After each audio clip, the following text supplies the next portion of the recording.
तुम्ही हे नोटीस केलंच असेल की सध्या सगळ्या गोष्टी महाग होत आहेत. पेट्रोल महाग होतंय, प्रवास महाग होतोय, रोजच्या जीवनातल्या आवश्यक सगळ्या गोष्टी महाग महाग होत आहेत. याचं एकच कारण आहे, ते म्हणजे रुपया कमजोर होत आहे.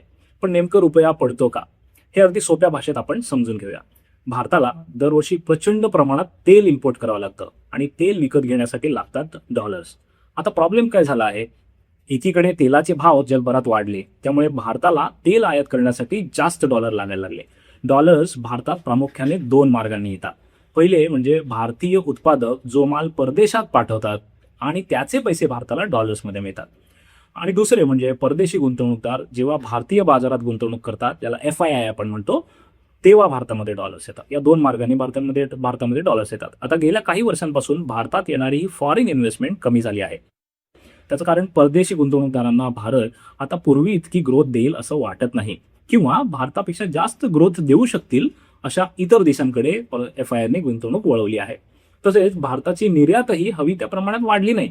भारत प्रामुख्याने सॉफ्टवेअर निर्यातीवर अवलंबून असतो. मात्र AI मुळे IT उद्योगावर देखील सावट आलेला आहे आणि त्यामुळे एकंदरीतच निर्यातीवर प्रेशर आहे. याचाच अर्थ काय की डॉलरची मागणी वाढली, पण डॉलरचं येणं मात्र कमी झालं. आणि जेव्हा डिमांड जास्त, सप्लाय कमी होतो, तेव्हा त्याची किंमत वाढते. म्हणून डॉलर महाग होतोय आणि त्याच्या तुलनेत रुपया कमजोर होतोय. हे अगदी असंच आहे जसं एखाद्या गावात समजा पाण्याची मागणी खूप वाढली, पण पाणी येणं कमी झालं तर काय होईल? पाण्याची किंमत वाढणार. अगदी तसंच आहे आणि म्हणून डॉलरची किंमत वाढते आहे. आता याचा परिणाम आपल्या सगळ्यांवर होतोय. कसा होतो?